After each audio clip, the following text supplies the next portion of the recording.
आणि finally I am back in my kitchen. High, hello, नमस्कार आणि गुड मॉर्निंग. सगळ्यांना भोगीच्या हार्दिक शुभेच्छा.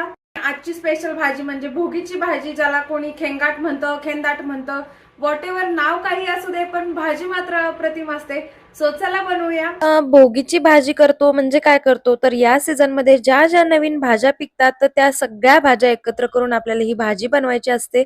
म्हणतात जो खाई भोगी तो राही सदा निरोगी. आता या भाजीला प्रत्येक ठिकाणी वेगळं वेगळं नाव असतं. माझ्या माहेरी याला खेंदाट म्हणतात, कुठं खेंगाट म्हणतात, इकडं आमच्याकडे याला भोगीची भाजी म्हणतात. तुमच्याकडे काय म्हणतात मला नक्की कमेंट करून सांगा. इथं पातेल्यात मी तेल गरम केलंय, त्याच्यामध्ये जिरे मोहरीची फोडणी केली आणि शेजारच्या कढईमध्येच पालेभाज्या देखील परतून घेतल्यात आणि फोडणीमध्ये आधी कांदा परतलाय. कांदा परतून झाला की त्याच्यात आलं, लसूण, खोबरं आणि कोथिंबीरची पेस्ट टाकली. आता यामध्ये भाज्यांचा सिक्वेन्स तुम्ही पुढं मागं करू शकता. आता इथं मी फोडणीत टाकली कांद्याची पात, त्याचा खूप छान फ्लेवर येतो आपल्या भाजीला. ती परतून झाली की आपले जे हरभरे, वाटाणे, पावटे जे काही असतं ते सगळं टाकून घ्यायचं, एकदा छान मिक्स करायचं. सोबतच ऍड करायचे शेंगदाणे, ते पण थोडेसे परतले की मग त्याच्यामध्ये टाकायचं गाजर आणि ज्या घेवड्याच्या वगैरे शेंगा आपण याच्यामध्ये टाकणार असतो त्या सगळ्या टाकायच्या आणि व्यवस्थित अजून एकदा मिक्स करायचं. भाज्या परतताना थोडंसं मीठ ऍड करायचं म्हणजे भाज्या आपल्याला लवकर परतणार आहेत. सोबतच टाकायचं हिंग आणि मग सगळं एकदा मिक्स करून झालं की त्याच्यामध्ये टाकायचं आपलं घरचं लाल तिखट, तुम्ही कलरवालं टाकलं तरी चालेल.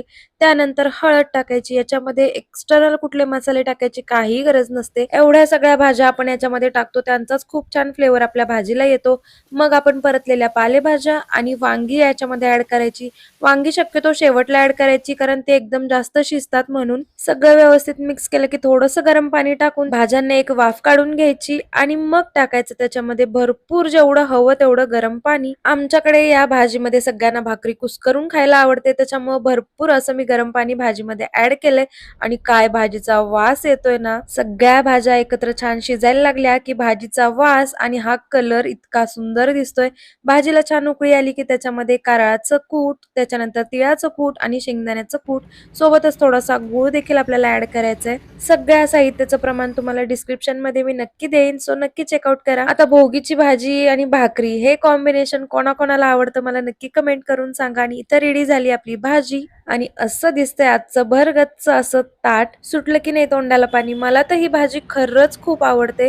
हॉस्टेलला असताना एकदा आजी आजोबा भाजी ही घेऊन आले होते आमच्यासाठी. आम्ही ते अक्षरशः 4-5 दिवस पुरवून पुरवून खाल्ली होती आणि माझ्या मैत्रिणीला तर ही भाजी एवढी आवडायची की ती गरम करताना सुद्धा दरवाजा लावून घ्यायची, कारण कोणाला वास आला तर अजून कोणीतरी आपल्यात वाटेकरी नको. सो सगळ्यांना माझ्याकडून संक्रांतीच्या आणि भोगीच्या खूप खूप शुभेच्छा. भेटू नेक्स्ट व्लॉग मध्ये. बाय.